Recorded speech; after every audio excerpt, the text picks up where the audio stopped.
Hello. Welcome to All Emotion. I am your host, Jake. Do you hear it?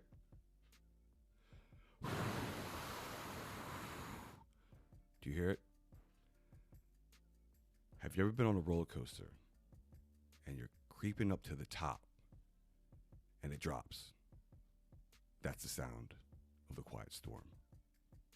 This is episode 12, part 2. My duty to serve. Ladies and gentlemen, Michael Orwig.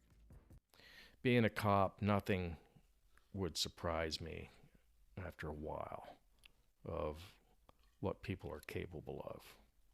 So I had to look at it. I had a job to do. It's like being a soldier. Yeah, but it was different though because it's how do you make the what is the distinction? Do you think? I think the distinction was over there as a soldier. Our orders were pretty cut and dry. We could deal with matters. You got a lot of red tape in the States, right? Ugh, red tape.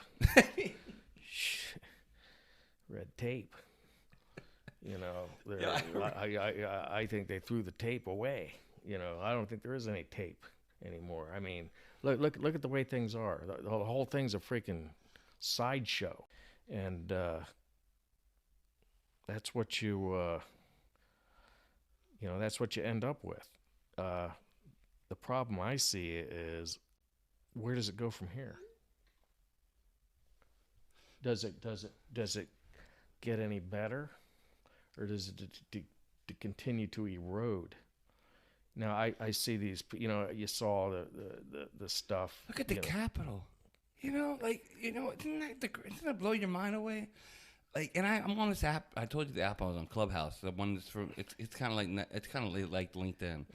Yeah. You would. I'm not recommending you getting on there because you would have a meltdown because the groups blow my mind away. Like this group about this. There's a lot of race stuff, and it's just like when you look at let's look at the facts, right? Like let's just be, it's not about. I think to be honest with you, the information highway is putting out a lot of misinformation too quickly. People think they're getting, they're rushing to judgment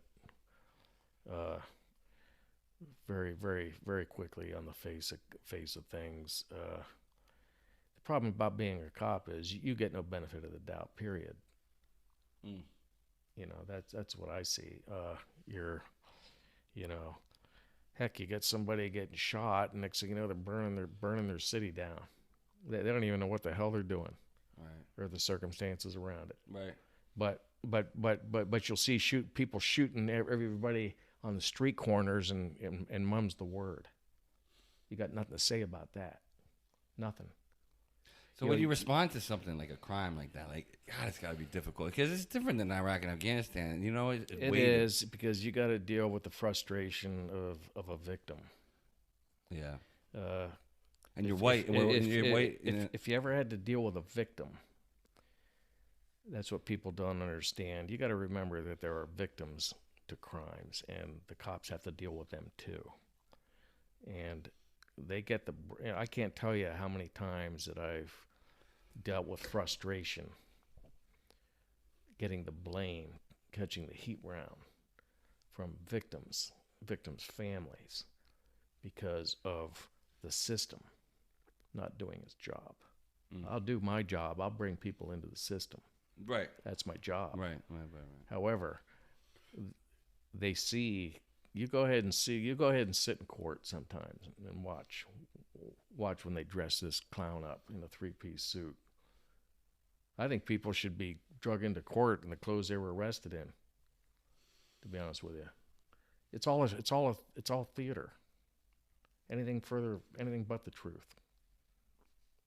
Do you think in your time being a police officer that a lot of people got off, or do you think? I know so. I'll tell you that for a fact. I've been to court 1,000 times. Yeah. The court. You got two ways of looking at this. People mess up, and crimes are committed.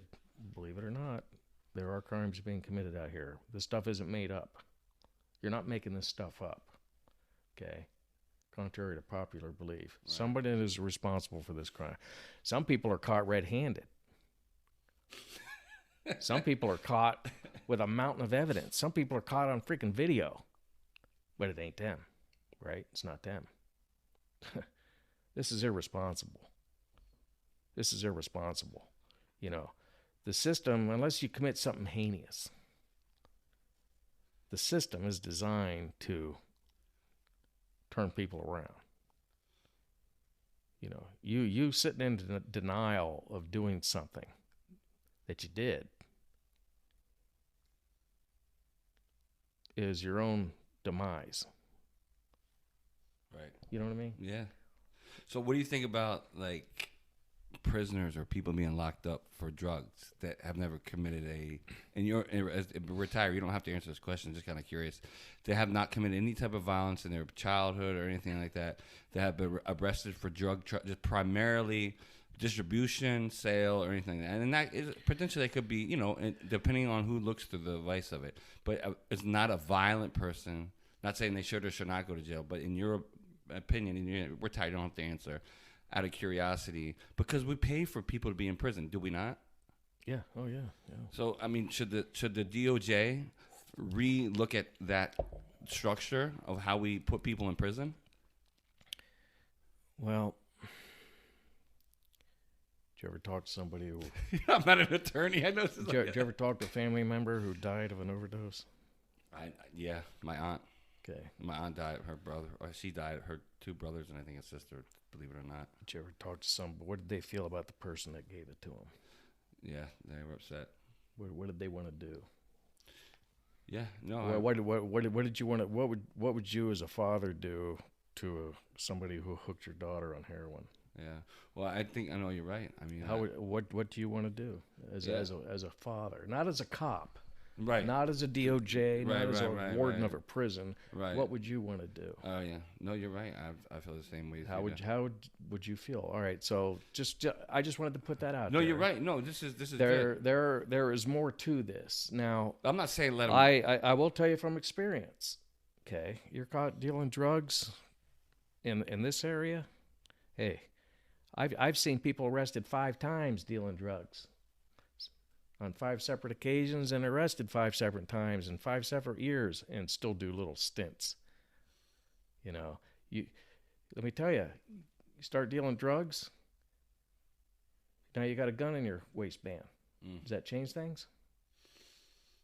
For that drug dealer to go to prison? Yeah. He's got a gun he's got an unlawful gun now concealed. Why? Right. Why? All right, hey, this is America. I have a golden rule here. Right. And most people should agree with this. You can do whatever the hell you want. I don't care. As a cop, I used to tell people this. You didn't care. I didn't care. I don't care what you do. I don't care. I'll tell you, and I will never know about what you do. And I won't. But I'll tell you when I will know is when you start bothering somebody else. When your attitude and rights, whatever they are, start infringing on other people, that's when somebody picks up the phone and calls 911. Think about that. Yeah. You can do whatever drugs you want in your house. You can shoot whatever you want in your system. I don't care. But no, you just can't leave it at that. Right. You got to start bothering somebody. No, I just brought the question up. What you think, in your opinion, about if they're not nonviolent. I'm not saying I'm in agreement with that. I don't have a problem. I'm not saying they shouldn't do. I'm not. No, I have a problem with the recidivism. Can you explain that a little bit? Repeats. The repeat offenders. Right. Okay. These people just ain't getting it. What do you do with these people? Right. What do you do with them? So, and I think that's a big thing, right? Let's take drugs away for a minute. You have a shoplifter. Right. Okay. Shoplifter gets charged once, gets charged twice, gets charged in this state 3 times is a felony. I don't care what you take. Okay. 5 times. What do you tell the store owner? That this guy's been in here umpteen times stealing from me. What do you tell them? And then on the same token, well, this person he only took this, he only did that. What do you do with people like this? I used to get, I didn't. People steal? Yeah. Have I stolen my life? Yeah. When I was younger. I was a kid. Got my ass beat. Yeah. Learned my lesson. There's a lot going on in the world today. I can just talk to you about my take on things based on my experience of seeing things from an angle. My angle, and it's not my personal opinion, it's my observations from a perspective. That's what it amounts to. Right. I'm not always right. I won't profess to be, but I try to balance things based on people just need to, people today in America especially just need to have a little, I don't know, pride in themselves, I guess. Right. Wanted to touch on this question and then a few other ones. Not that I don't like to jump around, but in the controlled state, veterans and PTSD that have severe combat, and then also some civilians, they're using drugs like MDMA, which is also referred to as ecstasy, and that's the chemical form is MDMA, and the other form is ketamine to treat. These are trial treatments, obviously not endorsed or not approved by the FDA, number one, and not approved obviously by the federal government, but they're trial. And they are showing signs that people with severe depression, so people with severe PTSD, they're showing signs that these treatments, especially the ketamine treatments, in a controlled state are effective. And I just want to, out of curiosity, what your take and if you have an opinion, if it were to help, regardless of combat veteran, or someone with severe depression, or any schizophrenia, or any severe mental illness, what would be your opinion? I'm not familiar with it, to be honest with you. I'm not.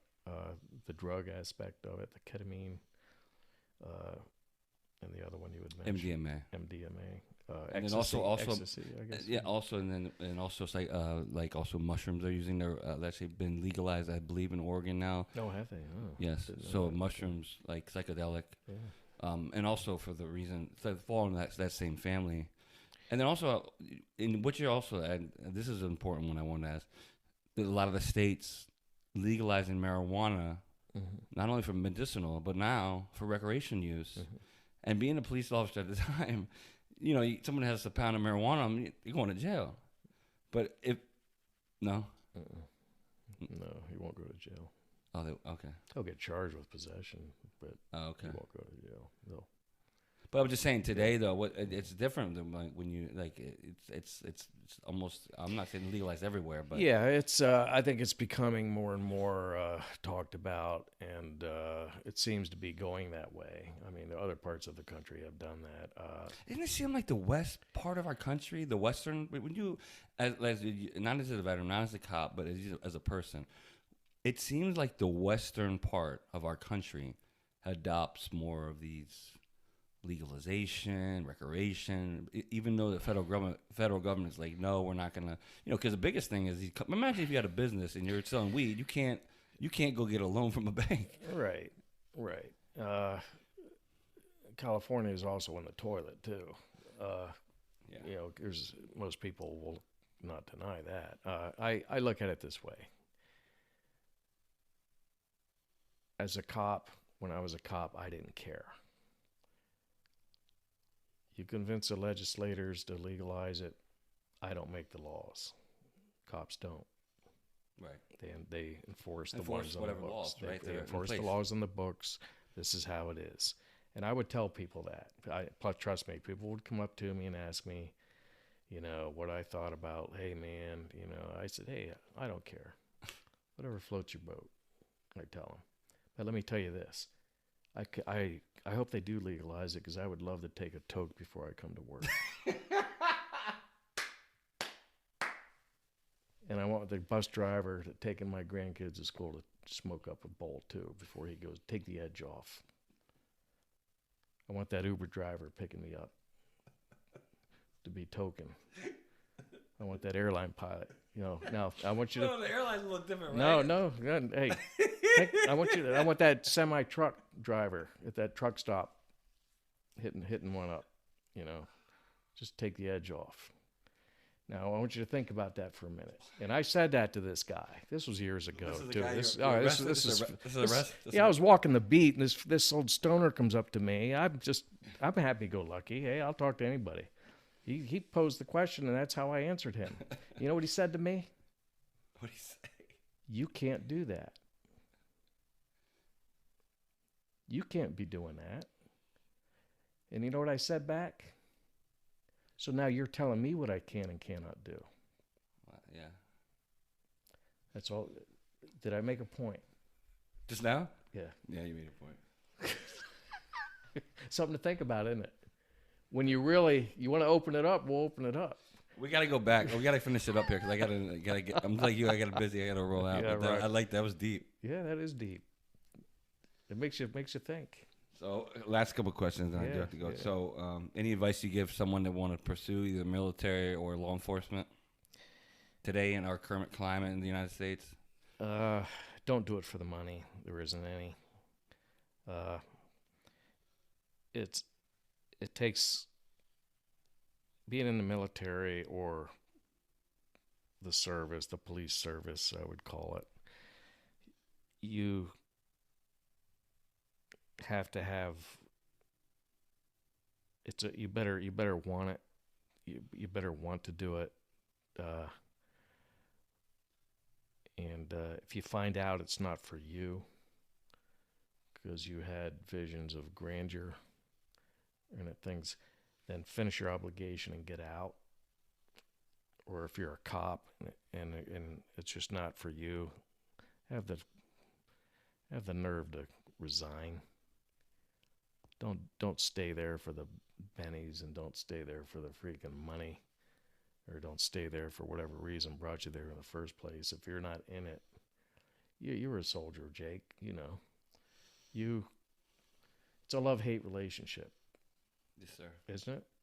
It is. It's a love-hate. I mean, it's tough. It was tough. It sucks. It sucks. But there is a gratification.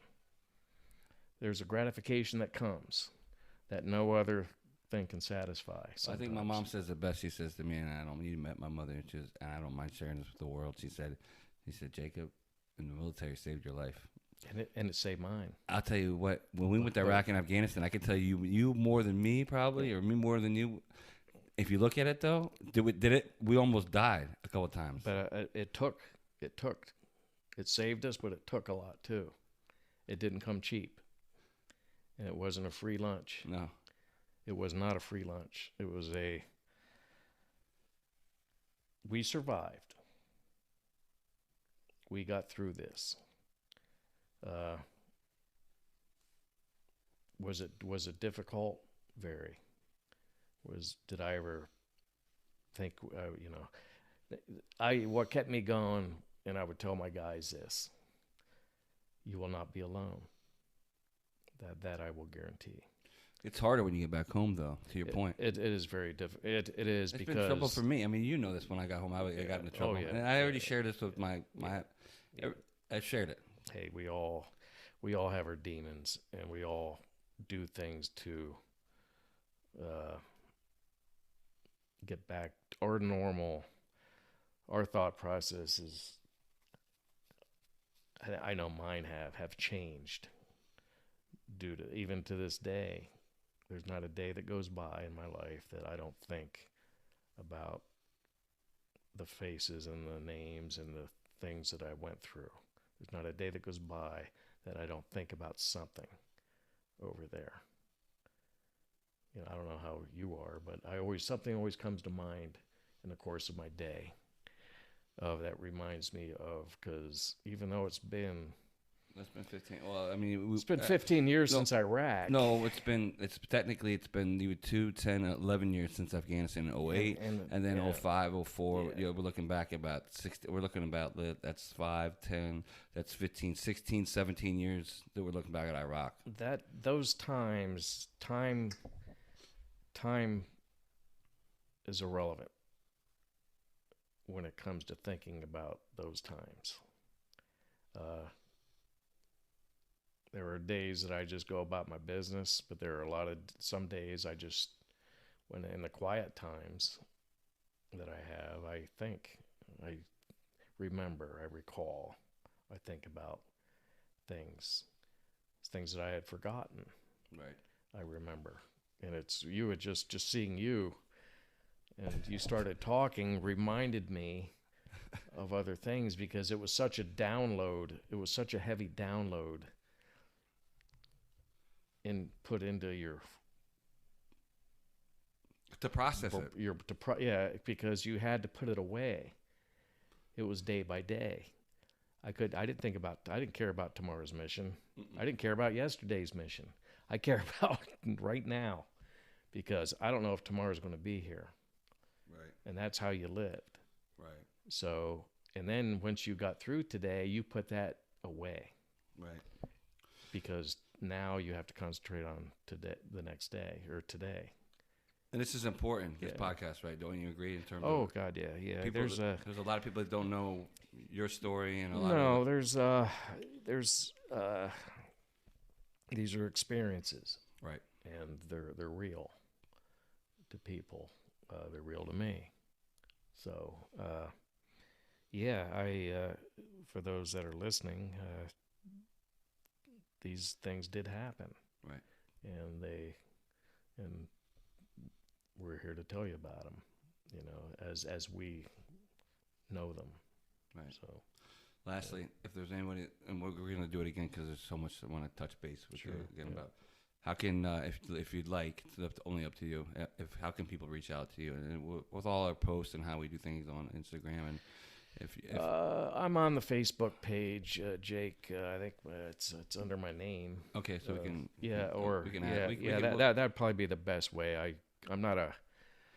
That's fine. I'm not a Facebook hound, but I do check it. People do. I just that would be fine. There's for all you veterans out there that are struggling. That's another thing. If you're struggling, let me tell you this. I said, I didn't talk to anybody. There was no one to talk to. When I got home, the only buddy I could talk to was my buddies that were there. And the problem with that is, and that's great, but the problem with that is, as time goes by, you lose track. You transfer, you get out, you move on, and you feel like there's no one else that understands that. You don't share that camaraderie with people. There are people out there that do share that camaraderie with you. I still haven't talked to my kids. My kids are grown. Your own kids? My own kids. About what you did? Anything that I've done. Even like what you shared tonight? No. Wow. No. Because I don't know why. It's just, I just felt, I want to someday. I think someday I express myself better in writing. I would like to write these things down as I remember them as I get older. I don't want to things pop up that I had forgotten that are important. Right. And I don't think they need to get into the weeds of what I did. I think I want to let them know how I felt at the time. And the emotional roller coaster that we all went through under the circumstances. That to me was important. Right. Because it maybe that'll make them understand their old man Right. better. You're still a young. Oh looking yeah, guy. You're- I got a lot And left for in people to me. know who you look like, we'll get a picture up of you. Yeah, We'll video your yeah, post. You look just sure. like Christopher Walken. Just saying. Still a good looking guy. Yeah. Young. You're really young. I'm blessed in that regard. I do. I don't drink anymore. right. We Yeah, shared that. Yeah, No, you shared that. I talked to you about. I used to drink a lot. Yeah. I had reason to drink. I thought I did, and I at the time, we all did, didn't Right, we? yeah. We survived. This is my reason. But But you notice though, it's a way, regardless of how maybe you felt, and I still deal with it, and then I'm being honest. It's a way to numb yourself. Would you agree? that's all it was doing. I drank alone. I mean, I would go out, yeah, but I was drinking alone.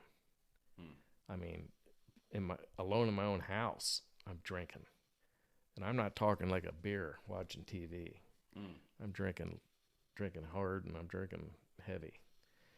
And this went on, and you're right, I was zoning out. Yeah. I was using that to zone out because